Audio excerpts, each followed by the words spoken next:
ज्योति सोती थी तो आँख खींचती थी, तब कहती मम्मी मम्मी।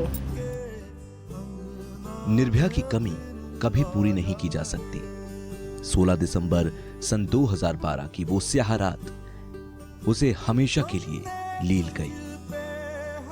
निर्भया की कोई गलती नहीं थी, लेकिन उसे ऐसी सजा मिली जिसे सुनकर पत्थर का दिल भी पिघल जाए। आज भी जो निर्भया की दुखद दास्तां सुनता है, उसके आंसू नहीं रुकते। हैरत होती है, इतना जुल्म और दर्द सहने की ताकत निर्भया में कहां से आई होगी। सचमुच वो एक बहादुर लड़की थी। जीवन और मौत से 13 दिनों तक जूझती रही। देश में हर कोई चाहता था कि निर्भया बच जाए। लाखों लोगों ने निर्भया के लिए दुआएं की, लेकिन भगवान को कुछ और ही मंजूर था।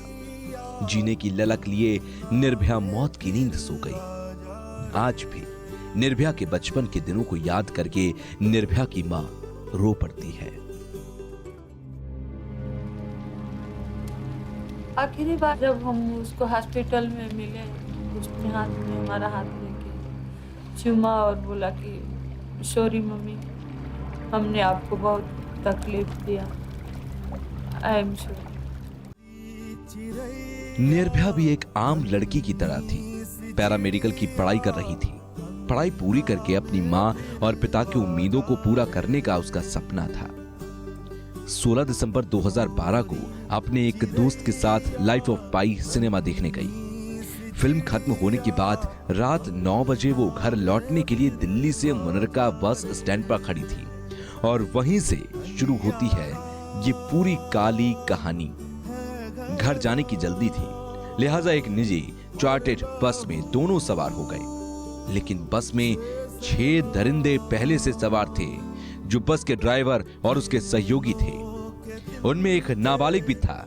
उन्होंने निर्भया के साथ बस में ही गैंग रेप की वारदात को अंजाम दिया। निर्भया के साथ ऐसी बर्बरता की जो शब्दों में, अल्फाजों में बताई नहीं जा सकती। फिर दरिंदों ने उसको और उसके दोस्त को चलती बस से बाहर फेंक दिया। दूसरे दिन मामले का खुलासा होने के बाद देश भर में गुस्से की लहर दौड़ गई। जगह जगह प्रदर्शन हुए। अपराधियों को जल्द पकड़ने की मांग होने लगी। दिल्ली में पुलिस ने प्रदर्शनकारियों पर लाठीचार्ज, वाटर कैनन का इस्तेमाल किया। कई दिनों तक निर्भया के लिए इंसाफ की मांग को लेकर देश सुलगता रहा।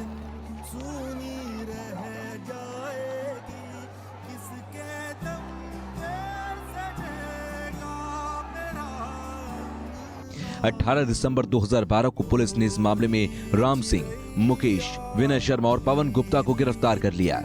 21 दिसंबर को मामले में एक नाबालिग को दिल्ली से और छठे अभियुक्त अक्षय ठाकुर को बिहार से गिरफ्तार कर लिया गया।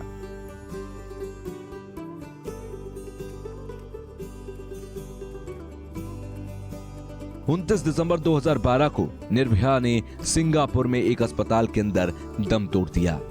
पूरा देश सदमे में आ गया। हर किसी की आंखों में आंसू निकल आए। काश निर्भया बच जाती। सब यही सोच रहे थे, लेकिन होने को कौन टाल सकता है। निर्भया को उन दरिंदों ने इतनी बुरी तरह से जख्मी किया था कि डॉक्टर्स भी लाख कोशिश के बाद निर्भया को बचा नहीं सके। अब निर्भया के दोषियों को देश की सबसे बड़ी अदालत ने फांसी की सजा भी सुना दी है। सवाल है कि क्या अब इस तरह के अपराध करने वालों को इस फैसले से कोई सबक मिलेगा? निर्भया बलात्कार केस में भारत की न्यायपालिका ने न्याय को अंजाम दिया है। हमें विश्वास है कि न्यायपालिका के इस स्पष्ट और सटीक संदेश के बाद वो सारे लोग, वो सारे बलात्कारी जो हमारी बहन और बेटियों के अस्मत के साथ खेलने की जुर्रत करते हैं, उन पर रोक भी लगेगी और उनको एक सीख भी मिलेगी। बताया जा रहा है कि 21 दिसंबर 2012 को अपने बयान में दर्द से तड़पती निर्भया ने अपनी अंतिम इच्छा जाहिर की थी कि उसके बलात्कारियों को किए की सजा मिलनी चाहिए। उन्हें केवल फांसी पर नहीं लटकाया जाए, बल्कि जिंदा जला देना चाहिए। वैसे निर्भया के दोषियों के खिलाफ पुलिस ने जो सबूत जुटाए थे वो फुल प्रूफ और पूरी तरह से वैज्ञानिक तथ्यों पर आधारित थे।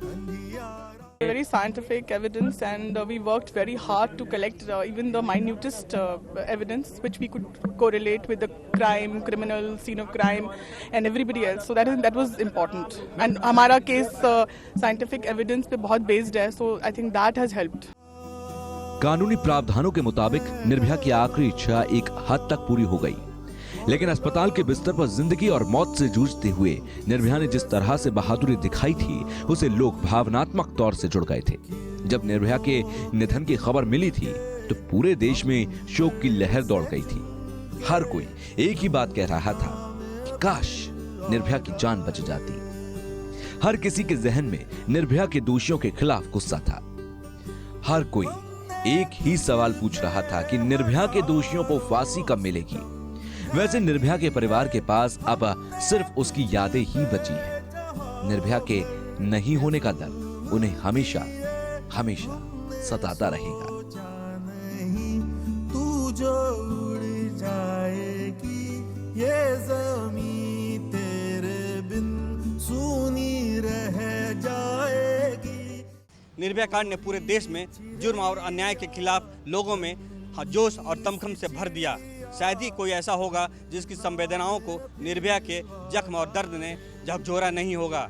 निर्भया अब इस दुनिया में नहीं है, लेकिन उसे इंसाफ दिलाने की जंग को हमेशा याद रखा जाएगा। कैमरामैन बलदेव के साथ अजय शेखर प्रकाश, JK 24/7 न्यूज़, दिल्ली।